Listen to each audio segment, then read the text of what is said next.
Greetings. I'm thrilled to welcome you to the Learning English Made Easy channel.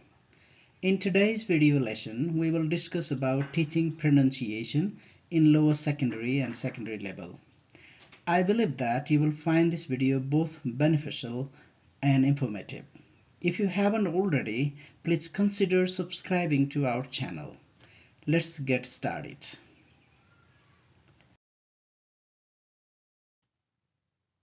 हामीले English प्रोनाउन्सिएसनको बारेमा कुरा गर्नुपर्दा हामीले इंग्लिश साउन्डको एउटा प्याटर्न छ, इंग्लिश साउन्डको एउटा तरिका छ, त्यसलाई हामीले हेर्नुपर्ने हुन्छ। इंग्लिश साउन्डको कुराहरू गर्दाखेरि हामीले जम्मा 44 वटा साउन्ड्सहरू अंग्रेजीमा हुन्छन्। अंग्रेजी लेटरहरूले मिलाउने र तिनको कम्बिनेसन्सहरूले मिलाउने जम्मा 44 वटा साउन्डहरू हुन्छन्। त्यसमा 20 वटा भावल साउन्ड्सहरू हुन्छन्। अनि यसको बारेमा यी 20 वटा भावल साउन्ड्सहरू के हुन् भन्ने बारेमा भरे हामी फोनेमिक चार्टमा हेर्ने छौं। तर यी भावल्सहरुमा जम्मा 6 short vowels, 5 long vowels, 3 are controlled vowels. Are controlled भन्नाले CAR for example, car, R. A को साउन्ड R भएको छ यहाँ। अब यसरी नै अरु ER, IR बाट भएका भावलहरु पनि हुन्छन्। त्यसै गरेर 5 other vowels हुन्छन् अनि एउटा अनस्ट्रेस भावल हुन्छ जसलाई हामी स्व पनि भन्ने गर्छौं। अनि त्यसपछि 24 वटा कन्सोनेन्ट साउन्ड र समग्रमा भन्नुपर्दा 44 साउन्ड्सहरु हुन्छन् र तिनमा 20 वटा भावल साउन्ड्स र 24 वटा चाहिँ कन्सोनेन्ट साउन्ड्सहरु हुन्छन्।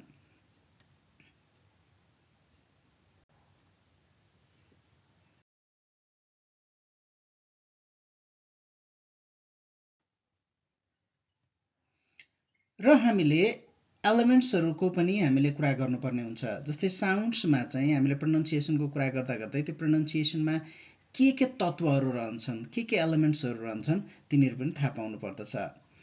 पहिलो चाहिँ स्ट्रेस छ।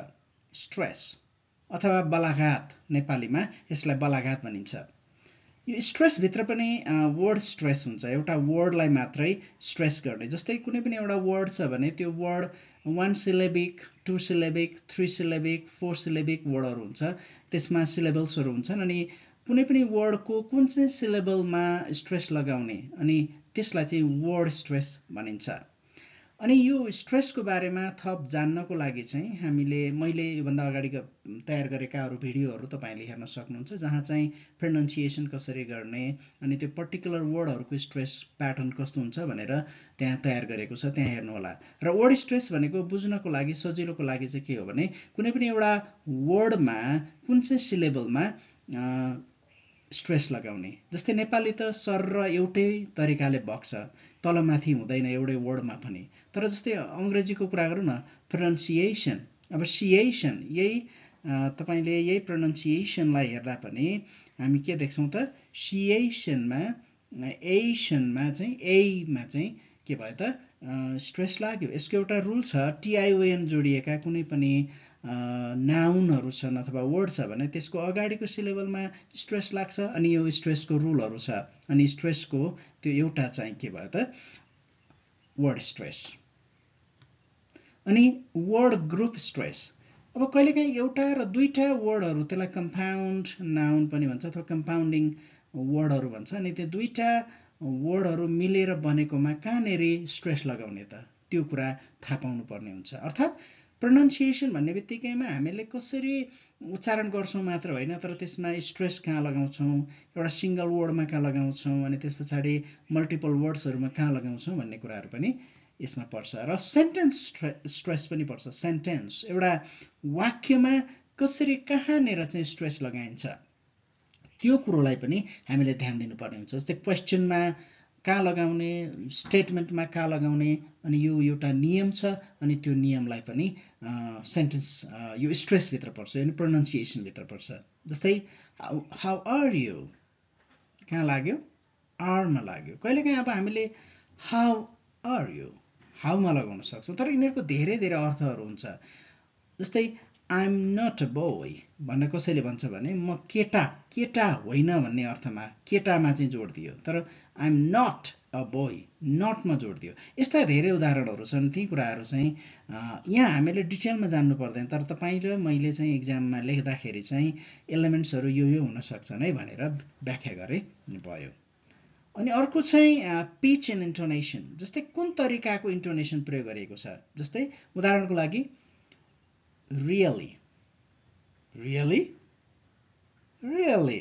अब हेर्नुहोस् त, मैले सुरुमा भनेको कुनै पनि अवस्थामा रियली अर्कै तरिकाले भनिन्छ, रियली अलिक जोक गरेर भन्छ, रियली अलिक सरप्राइज व्यक्त गर्नलाई भनिन्छ। त्यो इन्टोनेसनको प्याटर्नहरू भयो। अनि पिचहरू पनि लेभल अनुसार हुन्छ, कुन लेभलमा हामी भन्दैछौँ। जस्तै त्यो इन्टोनेसन र पिच लगभग एउटै किसिमको हो। हामीले कुन तरिकाले कुन जोड दिएर कुनै कुरालाई भन्छौँ, अनि त्यो चाहिँ लेभल 4 सम्मको हुन्छ। अनि अर्को रिदम हुन्छ। अनि भाषाको एउटा रिदम हुन्छ। बोल्दाखेरि मानिसहरूले सुन्दाखेरि सुनु लाग्ने तरिकाले कसैले बोल्छन्। अनि अङ्ग्रेजीमा चाहिँ एउटा रिदम छ।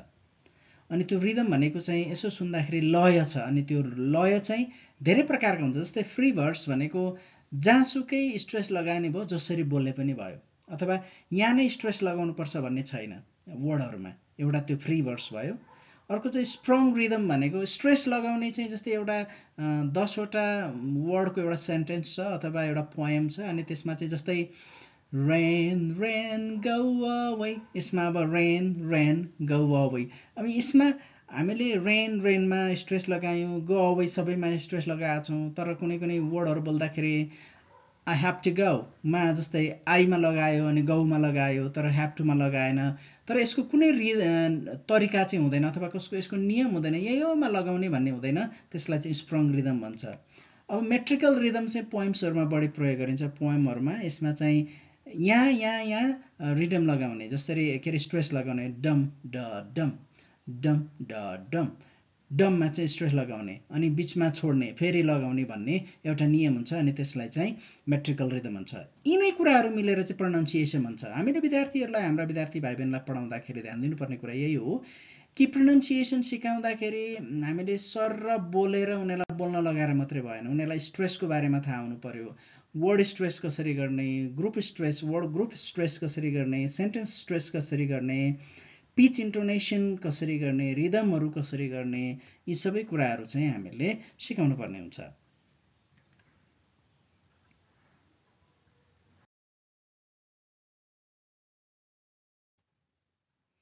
अब हामीले थाहा पाउनुपर्ने अर्को कुरा चाहिँ फनेमिक चार्ट। यो चाहिँ हामीहरूलाई थाहा छ, एन्डरहिलले बनाउनु भएको यो फोनेमिक चार्ट हो। हाम्रो नेपाली भाषा एकदमै साइन्टिफिक छ। जस्तै हामीले क ख ग घ ङ गर्दैछौँ भने तपाईँले आफ्नो घाँटीमा हात राख्नुभयो भने क ख ग गर्दा घाँटीको त्यो रुद्रघण्टी अथवा घाँटी थर्किन्छ। अर्थात् घाँटीको यो मुखको भित्री भागमा चाहिँ कम्पन भएर क ख ग घ ङ सुरु हुन्छ। त्यसरी नै च छ ज झ गर्दा फेरि अगाडिको ओठको छेउमा जिब्रोको टुप्पो र दाँतको फेदहरूमा कम्पन हुन्छ, च छ ज छ।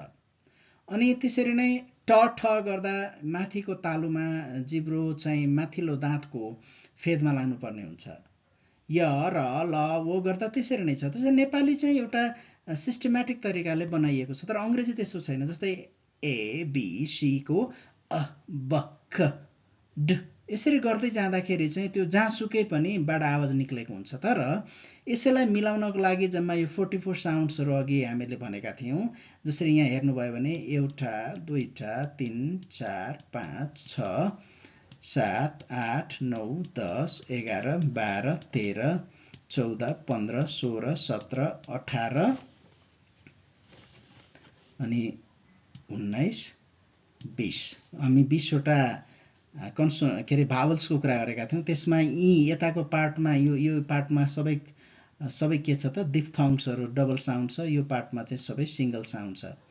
यो यसको बारेमा म पछि छुट्टै भिडियो बनाउँछु। तर तपाईँले जानकारीको लागि कति सजिलो छ भने जस्तै इ इ उ हेर्नु त, इ उ ए ओ आ यो मुखको बनावटको आधारमा नै यो यसरी राखिएको छ। जस्तै इ ए उ ओ इ औ मुखको बनावट त्यसरी नै हुन्छ। अनि जस्तै प ब यहाँ त फ अगाडि ओठबाट सुरु भयो, ब ओठबाट भयो, ठ भन्दा अलिकति भित्र गयो होइन, जिब्रो चाहिँ दाँतको माथिल्लो दाँतको मुनि गयो, ड भन्दा त्यहीँ भयो, छ भन्दा लगभग त्यतैतिर गयो, ज गर्दा त्यतै भयो। अब ख गर्दा अलिक पछाडि गयो, ग गर्दा घाँटीमै गयो। अथवा एउटा मुखको अगाडिको भागदेखि पछाडिको भागसम्म प्रयोग गरेर मिलाएर आवाज निकाल्ने गरेर जो बनाइएको छ, यो सबै त्यसै छ। जस्तै भ ड त्यसरी नै छ, यी पनि त्यसरी नै छ। भनेपछि एउटा फोनेमिक चार्टको बारेमा हाम्रा भाइ बहिनीहरूलाई अब आजभोलि त इलेक्ट्रोनिक्स मिडियाहरू भएको कारणले, हामीसँग एप्लिकेसन्सहरू भएको हुनाले, मोबाइल फोन भएको हुनाले, त्यो मोबाइल फोनमा यसरी क्लिक गर्ने बित्तिकै त्यो वर्डको प्रोनाउन्सिएसन के हो भन्ने थाहा भइहाल्छ। तर त्यो त हाम्रो गाउँघरमा जताततै नहुन सक्छ। त्यही भएर भाइ बहिनीलाई यो चाहिँ यो सेकेन्डरी र लोवर सेकेन्डरी पुगेपछि चाहिँ यिनीहरूको बारेमा जानकारी दियो भने उनीहरूले त्यो लेटरलाई राम्ररी पढ्न सक्छन्, अथवा त्यो वर्डलाई राम्ररी पढ्न सक्छन्, सेन्टेन्स राम्ररी पढ्न सक्छन्। यो कुरा चाहिँ हामीले उनीहरूलाई सिकाउनु पर्ने हुन्छ। यो चाहिँ भयो फोनेमिक चार्टको बारेमा सामान्य जानकारी। अब हामी टिचिङ आइडिया कसरी पढाउने त, प्रोनाउन्सिएसन कसरी पढाउने त भन्ने बारेमा हामी हेरौँ।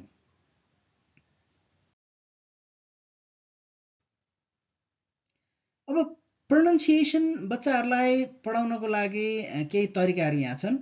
नोट इन आइसोलेसन, अर्थात् कुनै पनि एउटा प्रोनाउन्सिएसन मात्रै म आज पढाउँछु भनेर चाहिँ हुँदैन। हामीले के गर्नुपर्छ त, प्रोनाउन्सिएसन पढाउनको लागि हामीले either listening, speaking, reading and writing कुनै पनि एक्टिभिटिज गर्दा गर्दैखेरि यी सबैबाट अन्तिममा त हामीले स्पिकिङ पढाउँदै गरेका हुन्छौँ। स्पिकिङ अथवा रिडिङ, स्पिकिङ र रिडिङ गर्दाखेरि प्राय हामीले उच्चारण गर्नुपर्ने हुन्छ, अनि त्यति बेला बल्ल प्रोनाउन्सिएसनको कुरा आउँछ। त्यही भएर आइदर उनीहरूले लिसनिङ गरिरहेका हुन्छन्, स्पिकिङ गरिरहेका हुन्छन्, रिडिङ र राइटिङ गरिरहेका हुन्छन्, एउटा वर्ड ल्याएर, एउटा छुट्टै वर्ड ल्याएर ल त्यसको प्रोनाउन्सिएसन सिक्नु त भनेर हुँदैन। हामीले एउटा कुनै पनि होल सेन्टेन्स पढाइरहेका हुन्छौँ, त्यो कन्टेक्स्टमा हुन्छ, अनि त्यो होल सेन्टेन्स पढाउँदाखेरि त्यहाँनिरको वर्डहरूलाई कसरी प्रोनाउन्स गर्ने, अघि हामीले स्ट्रेसको कुरा गरेका थियौँ होइन, वर्डको स्ट्रेस हुन्छ अनि सेन्टेन्सको स्ट्रेस हुन्छ, अनि त्यो कसरी गर्ने भनेर चाहिँ हामीले आइसोलेसनमा त्यो मात्रै आज पढौँ है, आज प्रोनाउन्सिएसन भनेर चाहिँ हुँदैन। अर्को कुरा हामीले मोडल गरेर, जस्तै हामीले गुड प्रोनाउन्सिएसन कसरी गर्ने त, जस्तै मैले आइभ गट अ बुक, अब यो चाहिँ मैले विद्यार्थीहरूलाई मोडेल गर्न लगाउने, मैले मोडेल गर्छु अनि उनीहरूलाई रिपिट गर्न लगाउने, ड्रिल गर्न लगाएर पनि गर्न सकिन्छ। अर्को चाहिँ भिजुअल रिप्रेजेन्टेसन, अघि हामीले फोनेमिक चार्ट हेऱ्यौँ, त्यहाँनिर भिजुअल्ली देखाइएको थियो होइन कुनै साउन्डलाई, अर्थात् त्यो देखाउन सकिन्छ, कुनै पनि पिक्चर देखाएर यसको साउन्ड यसरी भन्ने भनेर भिजुअल्ली देखाउन सकिन्छ। अर्को चाहिँ फोनेमिक सिम्बल्स, अघि चार्ट थियो नि, हो त्यो फोनेमिक सिम्बल पनि फोनेटिक सिम्बल्सहरू पनि विद्यार्थीहरूलाई सिकाउन सकिन्छ। र त्यसको छुट्टै एक्टिभिटी, यी प्रत्येकको जस्तै मोडेलिङको विभिन्न तरिकाका एक्टिभिटी हुन सक्छन्।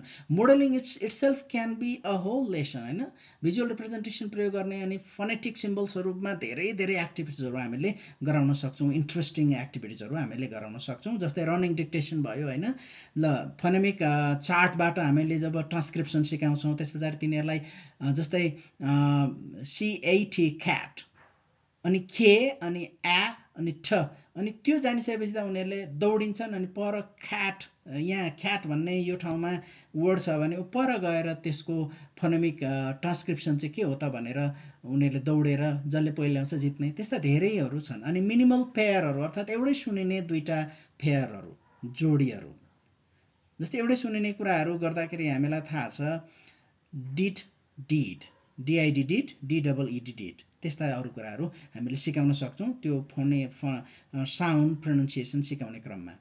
टङ ट्विस्टर्सहरू, sea shell on the sea shore होइन, त्यो त्यस्ता खालका टङ ट्विस्टर्सहरू, घाँटी यो जिब्रो बटार्ने खालका एक्टिभिटिजहरू हामीले विद्यार्थीलाई गराउन सक्छौँ र स्पेलिङ रुल्सहरू सिकाउन सक्छौँ। जस्तै उदाहरणको लागि एउटा मैले योभन्दा अगाडिका केही प्रोनाउन्सिएसन भिडियोहरू बनाएको छु जहाँ मैले चाहिँ म्याजिक ईको बारेमा कुरा गरेको छु, अनि त्यो भिडियोमा म्याजिक ईमा के छ त, जस्तै PIN फेन भयो, तर FINE ई हुने बित्तिकै फाइन भयो। त्यो किन भयो त, त्यो स्पेलिङको केही रुलहरू छ। IES को ES को अन्तिममा प्लुरल हुँदाखेरि अन्तिममा पास्ट पार्टिसिपल बनाउँदाखेरि त्यसको काहीँ ड हुन्छ, काहीँ इड हुन्छ, काहीँ अर्कै हुन्छ किन हुन्छ कहीँ ठ मात्रै हुन्छ किन हुन्छ त्यसको रुलहरूको पनि मैले भिडियो बनाएको छु त्यो डिस्क्रिप्सनमा त्यसको तपाईँहरूलाई इन्ट्रेस्ट भयो भने तपाईँले त्यो हेर्न सक्नुहुन्छ त्यो स्पेलिङका रुलहरू पनि हामीले सिकाएर प्रोनाउन्सिएसन हामीले उनीहरूलाई सिकाउन सक्छौँ